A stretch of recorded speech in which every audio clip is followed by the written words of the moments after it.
Ada yang tahu nggak sih, perkembangan agroindustri di Indonesia masih terhambat karena beberapa faktor, yaitu sumber daya manusia yang terbatas sehingga perkembangan manajemen dan teknologi tergolong lambat dan menyebabkan rendahnya daya saing dari produk agroindustri.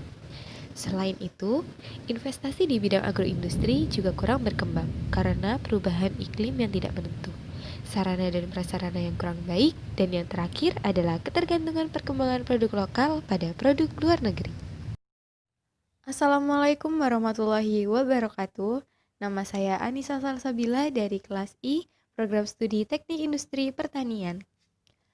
Halo, apa kabar? Semoga baik-baik saja ya. Jangan lupa jaga kesehatan, makan yang teratur, minum air putih yang cukup, memakai masker ketika keluar rumah, dan juga sering-sering mencuci tangan. Agar kita semua terhindar dari penyakit virus COVID-19. Sebelumnya, saya akan mengucapkan terima kasih kepada Bapak Sucipto yang telah mengizinkan saya untuk berbicara mengenai perkembangan teknologi agroindustri. Sebelumnya, apa sih agroindustri itu? Agroindustri adalah kegiatan industri yang bergerak di bidang pertanian, yang berarti proses mengolah barang yang memanfaatkan hasil pertanian, baik hewani maupun nabati, seperti jagung, padi, susu, tebu, dan lain-lainnya. Kegiatan ini mengolah bahan baku menjadi bahan setengah jadi maupun bahan jadi, menggunakan teknologi yang berkembang pada era ini. Kegiatan ini menghasilkan bahan pokok yang dibutuhkan oleh masyarakat untuk memenuhi kebutuhannya. Sektor pertanian di Indonesia adalah salah satu sektor yang membantu perkembangan ekonomi di Indonesia karena hasil pertanian di Indonesia sangatlah melimpah.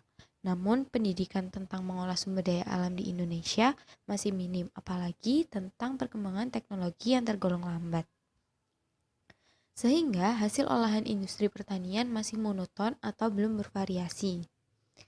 Dan pengolahannya masih mengandalkan tenaga manusia.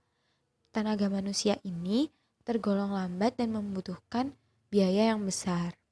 Selain itu, ada faktor penghambat dari pertanian itu sendiri. Hasil pertanian masih bergantung dengan perubahan iklim, sehingga hasil pertanian tidak selalu ada sepanjang tahun dan lahan yang semakin hari semakin sempit.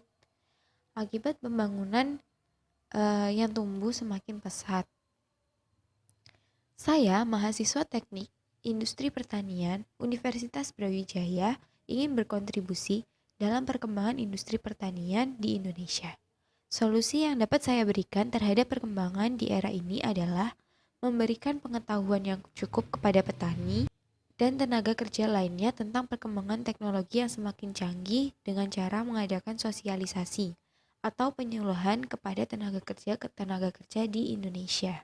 Perkembangan teknologi di bidang industri ini sangat penting pada era 4.0 karena dengan adanya teknologi, kinerja produktivitas sangat efisien sehingga dapat meningkatkan daya saing di bidang agroindustri. Menciptakan teknologi memanglah tidak mudah, namun hal ini sangatlah penting agar produktivitas dapat berjalan dengan cepat dan mudah serta dapat menghemat waktu dan tenaga. Kemudian diperlukan inovasi lahan yang dapat mengatasi luas lahan yang semakin hari semakin menyempit. Dan hal ini dapat menghambat proses produktivitas. Hasil pertanian musiman dapat diatasi dengan proses bioteknologi, sehingga didapatkan bibit yang unggul dan dapat dipanen sepanjang tahun. Dan industri tidak mungkin kehabisan bahan baku. Namun hal ini membutuhkan waktu yang cukup lama.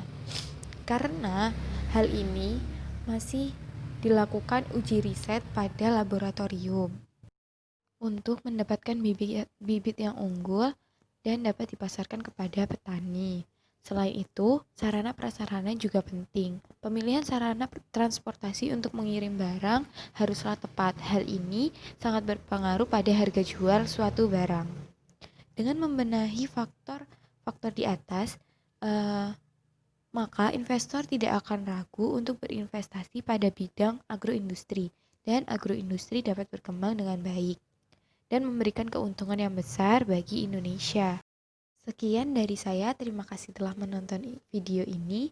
Semoga dapat bermanfaat bagi kita semua. Jangan lupa di like untuk penilaian pada tugas kali ini.